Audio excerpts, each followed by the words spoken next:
তুমি বলো কিভাবে করবা? আজরাইল ডাক দিয়া বলে, নবী গো, আপনার জান আমি কবজ করব, এই হাতের মাধ্যম দিয়া জান কবজ করব। আল্লাহর নবী মুসা কালিমুল্লাহ ডাক দিয়া বলেন, হ্যাঁ আজরাইল, এই হাত দিয়া তো আমি তৌরাত কিতাব ধরি। বলে আপনার পা দিয়া করব। বলে পা দিয়া হেঁটে হেঁটে যাইয়া কিতাবটা আমি আনি। বলে আপনার চোখ দিয়া করব। বলে চোখ দিয়া দেখে দেখে কিতাবটা আমি পড়ি। আমার বন্ধুগণ, মুসলমান ভাইয়েরা, ও বন্ধুগণ আমার, এইভাবে কয়েকটা কথা বলার পর আজরাইলের একটু মেজাজটা গরম হইয়া গেছে। আজরাইল ডাক দিয়া বলেন, নবী মুসা, আমার যেমন ইচ্ছা তেমনি কবজ করব।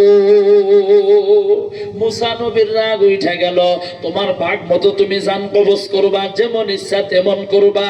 এইটা বলার পর মুসা আলাইহিস সালাতু ওয়াস সালাম একটা থাপ্পড় মাইরা দিছে। চোখ একটা বন্ধুগণ কানা হইয়া গেছে। আজরাইল চলে গেল, আল্লাহর কাছে যাইয়া বলতেছেন, আল্লাহ, আজরাইল আমি আল্লাহ এসেছি। আল্লাহ গো, নবী মুসার কাছে গিয়েছিলাম জানটা কবজ করার জন্য, আমাকে একটা থাপ্পড় মাইরা চোখটা কানা কইরা দিল।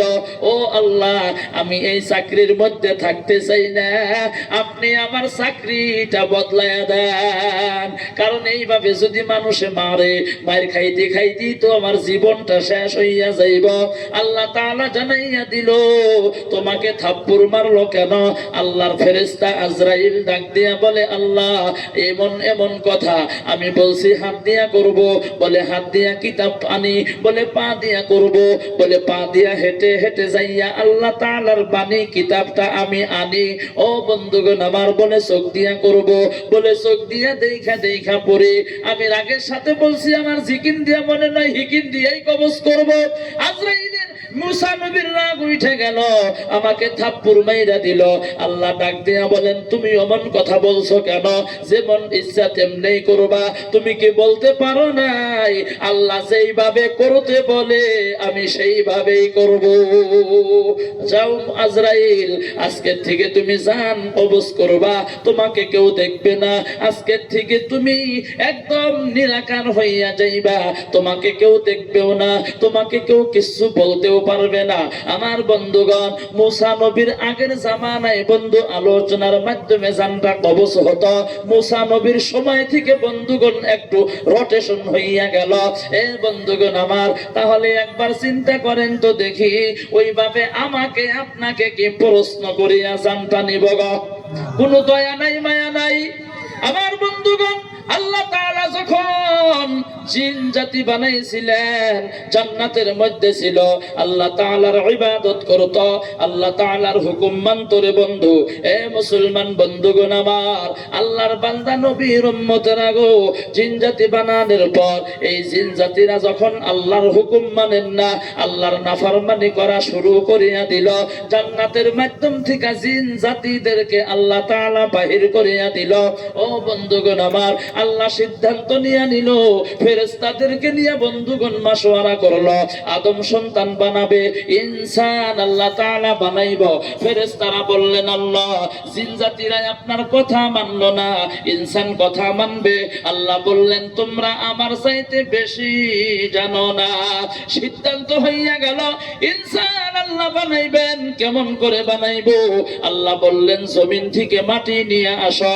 আল্লাহর ফেরেশতা চলে আসলো, আমার বন্ধুগণ মিকাইল চলে আসলো, ইসরাফিল চলে আসলো, জিবরাইল চলে আসলো। কেউ মাটি নিয়ে যাইতে পারলেন না।